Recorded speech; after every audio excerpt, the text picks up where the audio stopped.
Welcome officially to the WISE Immigrant Podcast by Miss Immigrant USA. From New York to Connecticut and Thank hopefully you. to DC. Happy to be here. As you know, Miss Immigrant USA is all about United immigrants, about immigrant identity. But here today we are to give you a stage so you can share about not only about your journey to Washington DC, but as well who is Andrew, what kind of person he is, where he grew up, what shaped him. So Andrew, the stage is yours. Okay, well, thank you so much. I'm happy to be here. Thank you for inviting me. Wow. Okay, so this is the first time that I think I've really been asked who I am. My name's Andrew Rice. I was born and raised in Connecticut all my life, except for 1 year when I was in Kentucky as an infant, and 2 years when I lived in England between '99 and 2001.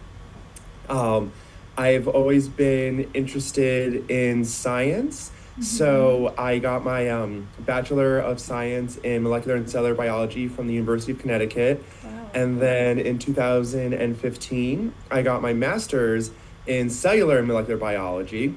I've been in my career's been always in science from 2010 up until 2025. I started my career at Yale University. I was a lab technician for 5 years, then a lab manager for 7 years. Then I was a scientific project manager for a small biotech nonprofit for the past 3 years, up until October, when I resigned from my job to focus on running this race full time.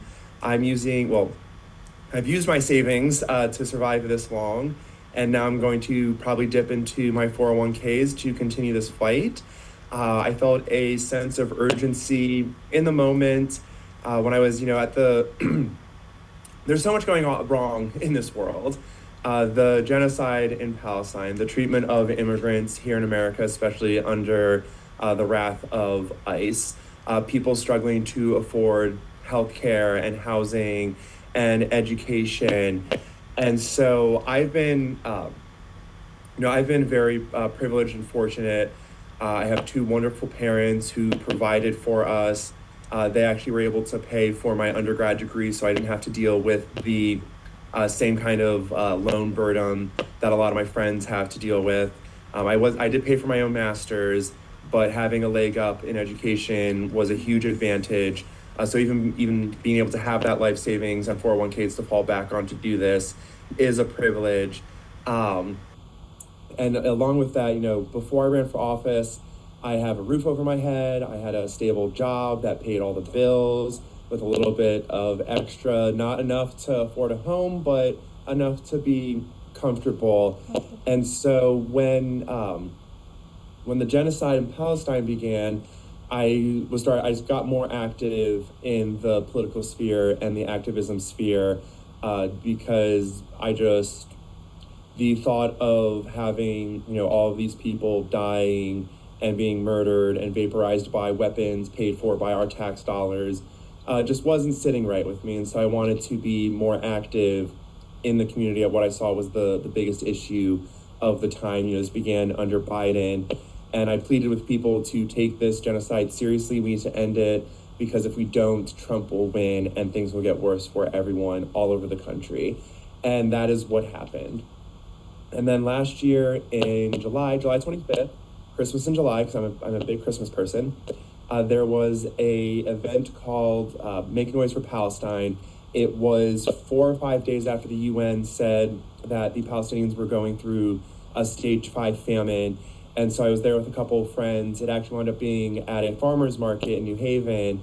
And so I had a bullhorn and a Palestinian flag, and my two friends had pots and pans, and we were trying to spread awareness of what was going on in Palestine. And in the corner of my eye, I saw a woman with bright purple hair, and I was wondering, is that Congresswoman Rosa DeLauro?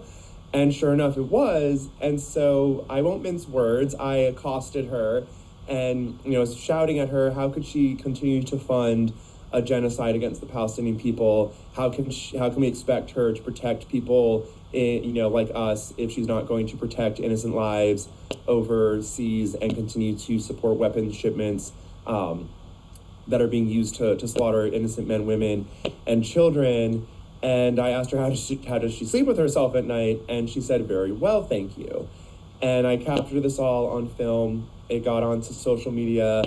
And then someone approached me and asked, would I be interested in mounting a challenge against Congresswoman Rosa DeLauro? And at the time, I'm not sure if you're familiar with Rosa, but she's labeled Yes. a progressive. Yes. And so I thought her stance on Palestine was a bit of an outlier.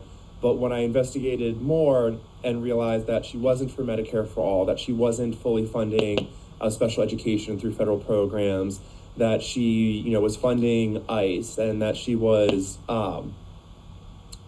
honoring Charlie Kirk, I decided maybe this was a sign. Maybe this was what I was meant to do, because I was sitting there at my computer just feeling so helpless and hopeless that nothing was going to change. And I was sitting there pushing my emails, and as a project manager, it is a lot more more paperwork than it is hands-on science. And so I just started feeling that I wasn't doing enough to help people that were really struggling, and that's why I got into science to begin with. So when this opportunity arose and I was asked if I'd be interested, I decided, you know what, yes, I am, because nothing's going to change if nothing changes, and it just takes people who are crazy to go ahead and do something like this. And I felt that there's nothing to lose. If we don't have a change in course, we're just going to continue sliding down the road of fascism. And so I resigned from my job.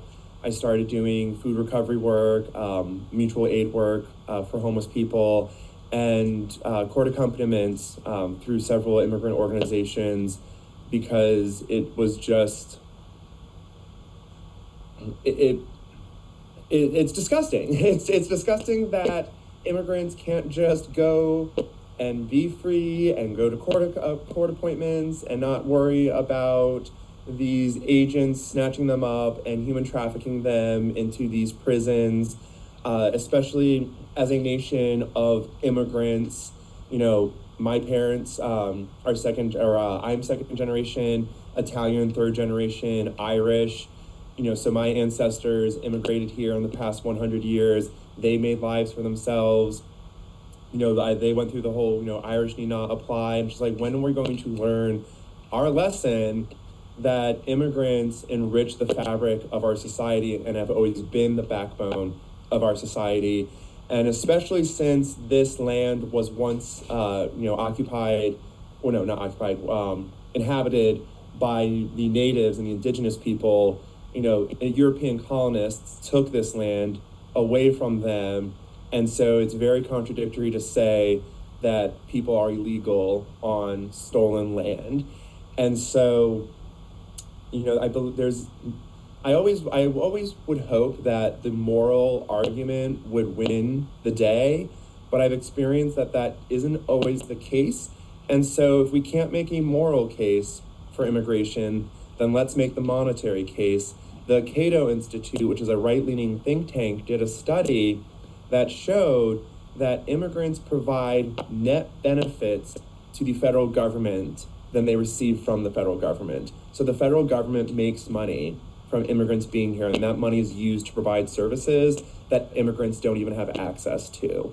So whether it be monetary or morality, immigration is a fundamental aspect of our country, and immigrants are not being treated the way that they deserve and the respect that they should be given.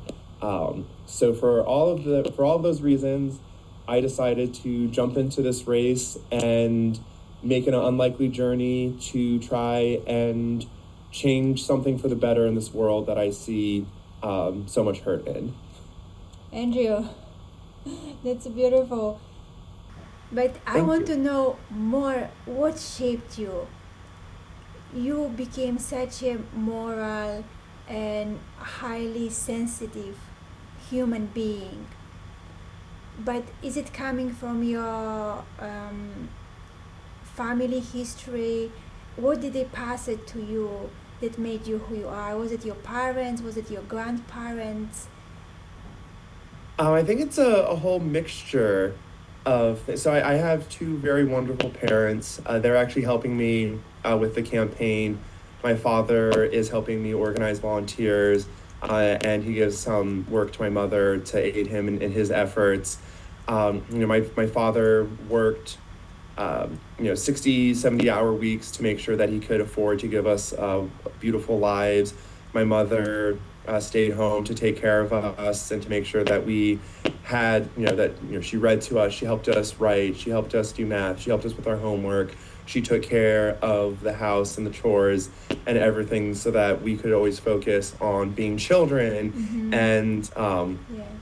having fun and focusing on our school. And they were very supportive. I also, when I was a young child, and content warning for anyone listening, I was sexually abused once as a very young child. And so I think with that experience, I would see other people suffering and think to myself, well, I know what it's like to suffer, and I don't want other people to suffer like I did. And so even though it was a traumatic experience, I do believe that shaped a lot of who I am. And I consider myself lucky because it was just once. Once is enough. I'm not trying to invalidate my own experience, but I also don't want to minimize other people who have experienced it much worse. I also learned a lot of my morals from things like Star Wars and Star Trek that helped guide me. The Jedi were a big inspiration for me, and the Federation, the idea of exploring strange new worlds, seeking out new life and new civilizations, and boldly going where no one has gone before, are messages that really resonated with me. And just the idea of sharing.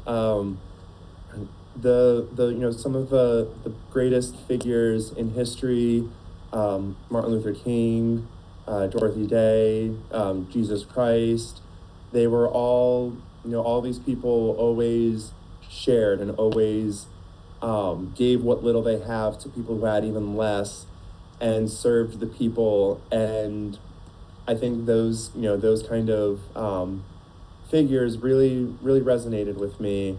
And so I think that's kind of what shaped who I am today.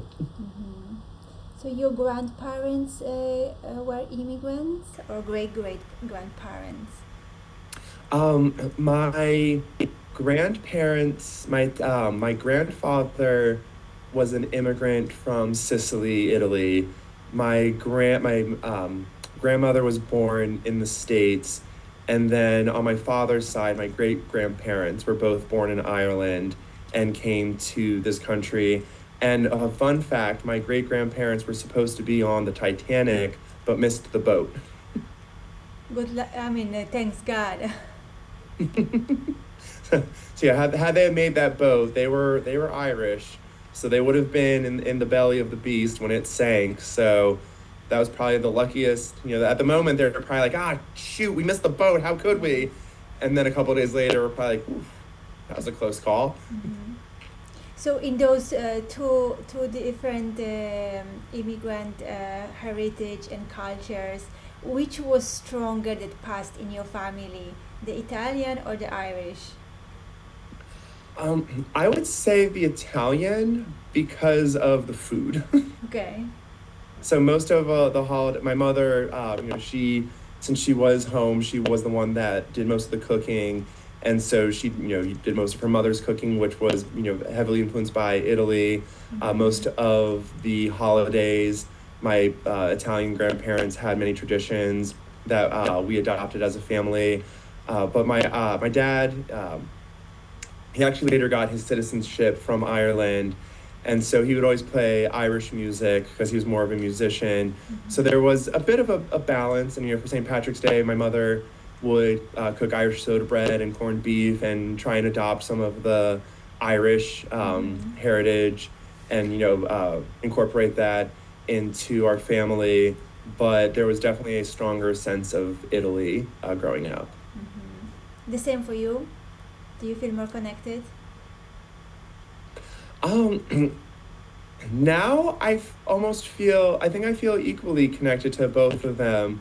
I've always loved languages, and I had learned a little bit of Irish and a little bit of Italian.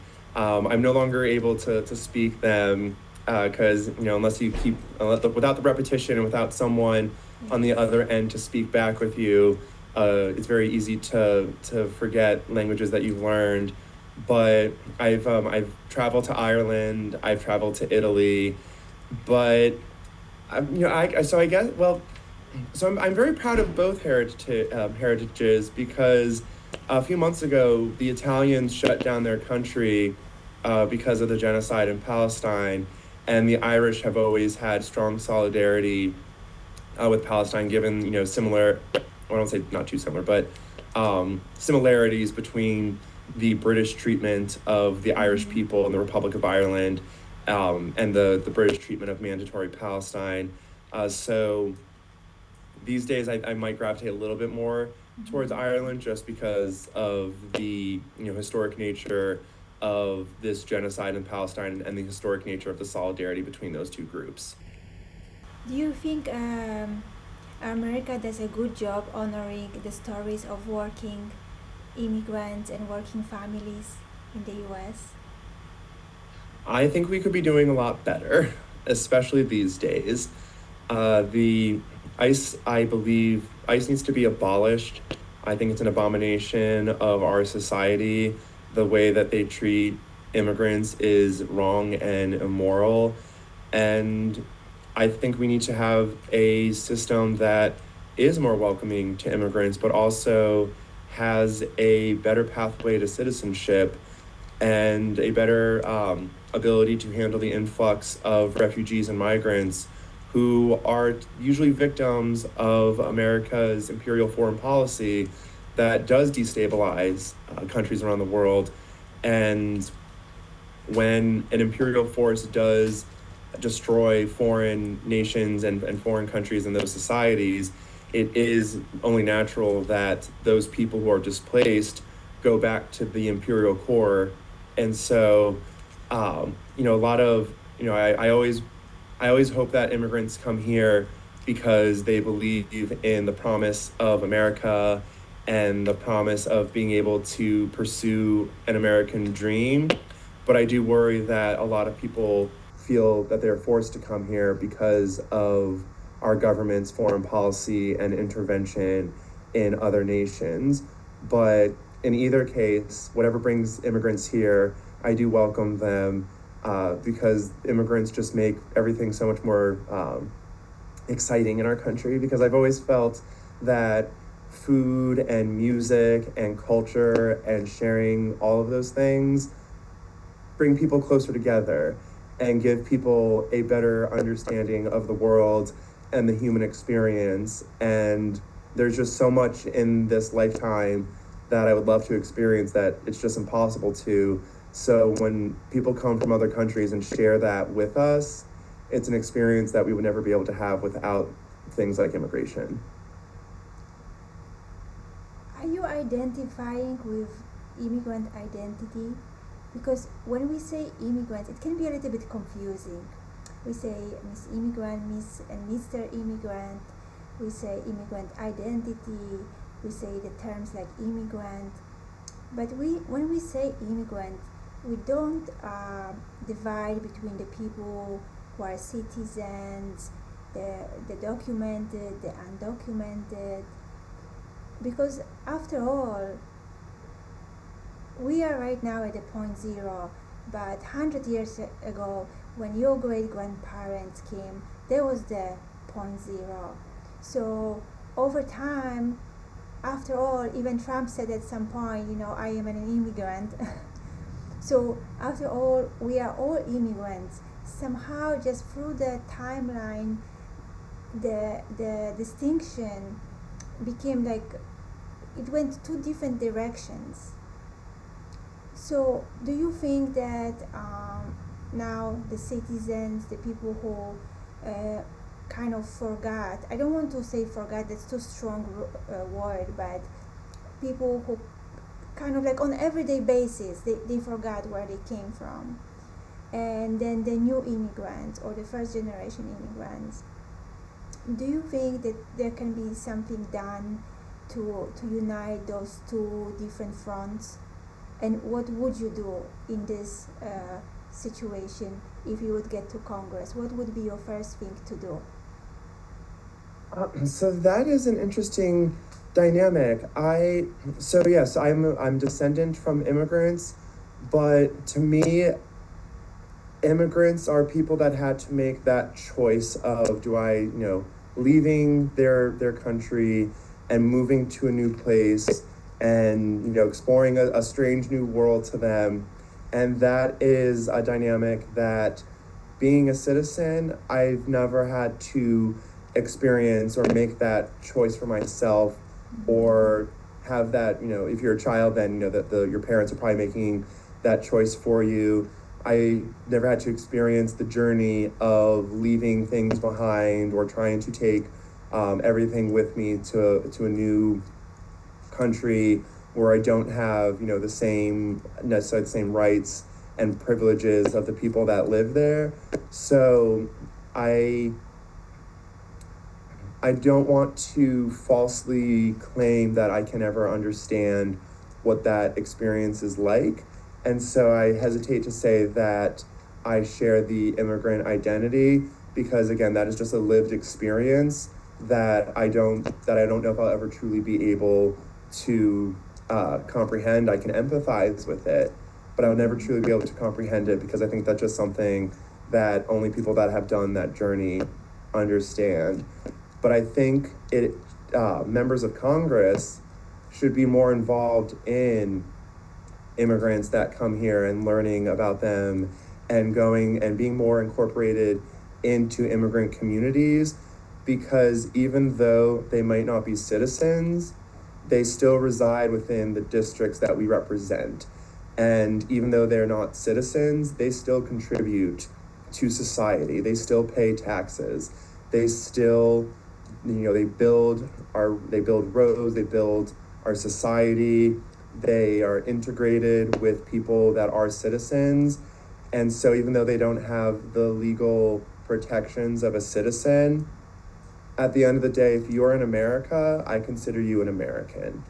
Citizen or not, you're an American.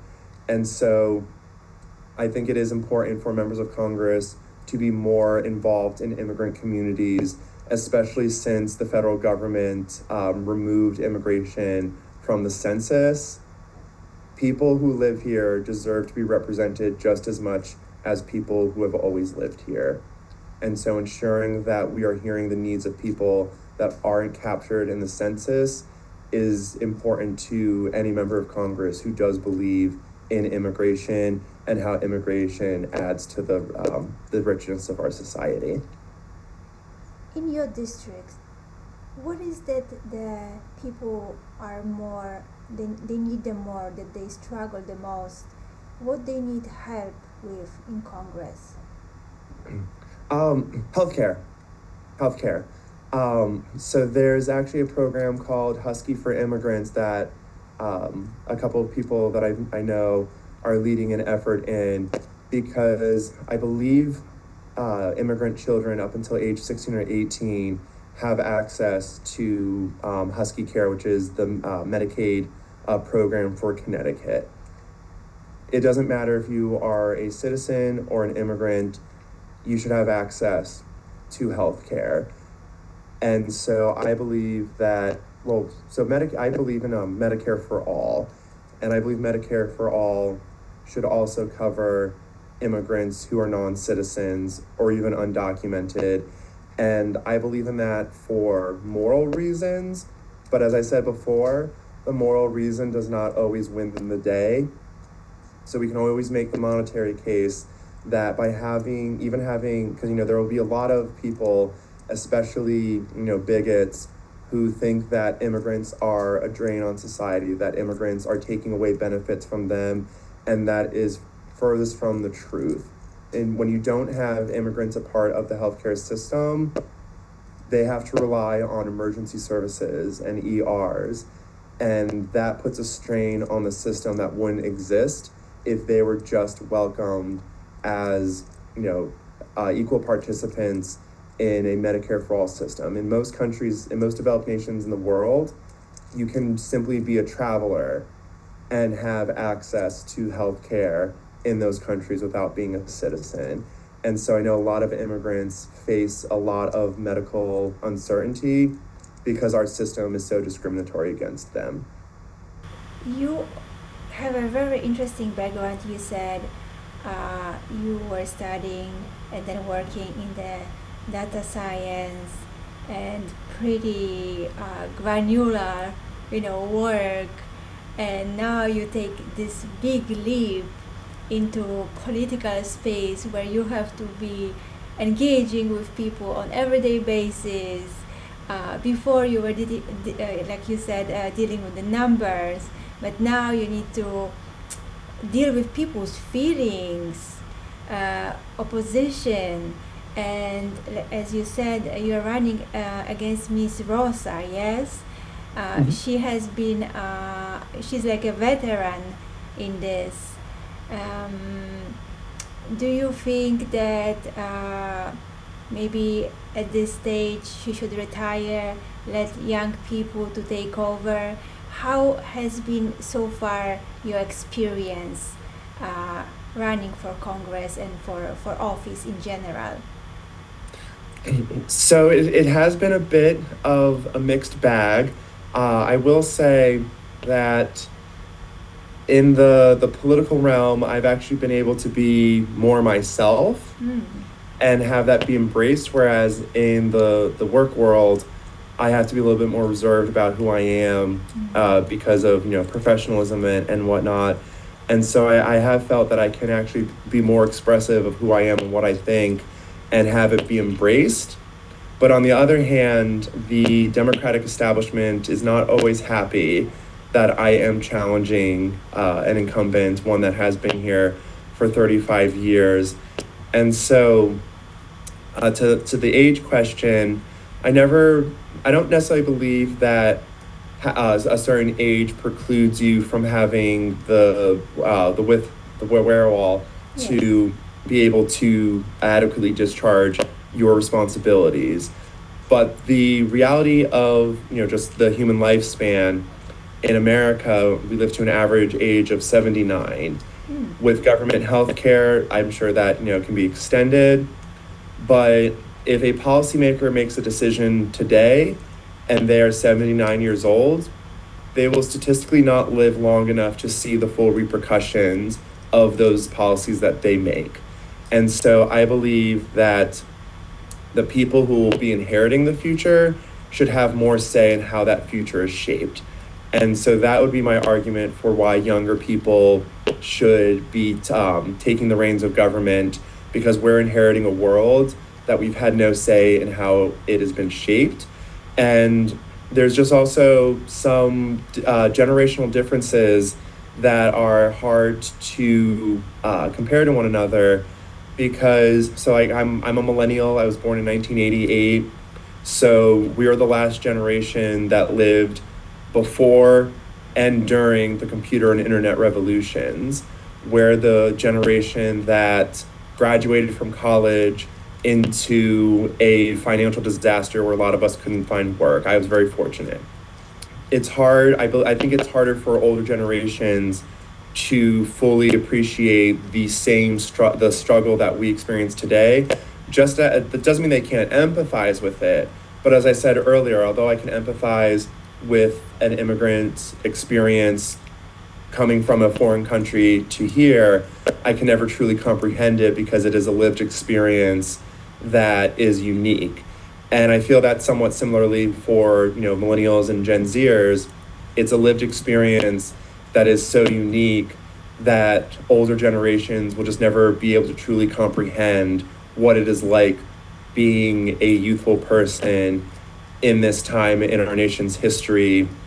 And as we've seen so many things get worse and worse and worse, we were promised that if we worked hard, we got those college degrees, we would be able to afford that house with a picket fence and a dog and a couple of children with 2 cars. And a lot of us are finding that just isn't happening for us. And so hearing people that did get the white picket fence house with the dog and the children and the cars, telling us how we should appreciate living on less, and telling us that we shouldn't have our avocado toast, is a bit patronizing. And so I think it is time for people who have these lived experiences of the modern age have more say in how we are governed. What is something that people might misunderstand about Andrew from social media? And what would you like to clarify or share about you that makes you different and make you right for this position?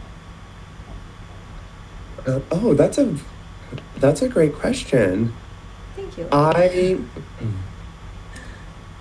I always do my best to be knowledgeable and understand the facts, understand situations, but I'm only human and I will make mistakes, and every human makes mistakes.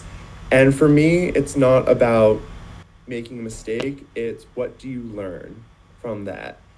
And so a lot of my life has been, mistakes are a learning opportunity.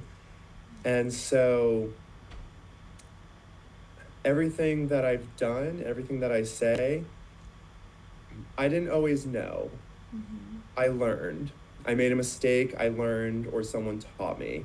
And so I always do try and give credit or background as to how I came about learning something, because I never want a person to think that I just happen to know all of these things. It was a learning process. It was, making those mistakes, learning from them, moving forward, and understanding how I can do better. And so I always try and be better than I was the day before. And in order to constantly grow, you always have to be willing to push your own boundaries and willing to put yourself in uncomfortable positions so that you can continue to grow and learn. And so I never want anyone to think that I'm a know-it-all, because there's a lot I know, but there's a lot more that I don't know. And so I always also want people to feel open and comfortable with providing me with a different point of view or other knowledge, because as a scientist, I truly value difference of opinion and collaboration, because even though I have my opinions and I can be very opinionated and very vocal about those opinions, I'm always willing to hear someone that might not fully agree, because it's only an opportunity for me to learn, and I either learn something new and change my mind, or I reaffirm that I have an understanding of the knowledge I thought I did. And as we are getting to the end, we love to ask to share your wisdom. What wisdom would you share with our audience? So beyond policy and platform, I think there are 2 important things that people need to do nowadays. We live in a society that trains us to hate ourselves, because it makes it easier for them to sell us solutions we don't need. So the most radical thing a person can do in this society is to love themselves. If you can love yourself, you can love others. And love is the antidote to hate. So love begins with yourself. If you can't love yourself, it's very hard to love another person. So first and foremost, self-love. The second, in these times, it's not enough to fight against something. We have to be fighting for something. And so joy and fun are 2 important things that enrich the human experience. And so while we deal with a fascist takeover of our country, while we deal with fascism across the world, I encourage people to always have fun. Because if we're not having fun, what are we fighting for? And so I always say that fun fights fascism. So self-love and fun fights fascism. And where our audience could learn more about you, your campaign, and other things that you're doing? So our website is www.rice4ct.com. Those are all letters, no spaces. And then we are on Instagram, TikTok, Facebook, Twitter, YouTube, and our handle is Andrew Rice CT3. Andrew, thank you so much for your time. Thank you for sharing about your stories, your life, and the future. And most of all, let's have fun in all of that. Yes? Absolutely. Thank you for having me on. It was a pleasure speaking with you, and I really appreciate it. Thank you, Andrew, and till the next one. Absolutely. Take care. Bye.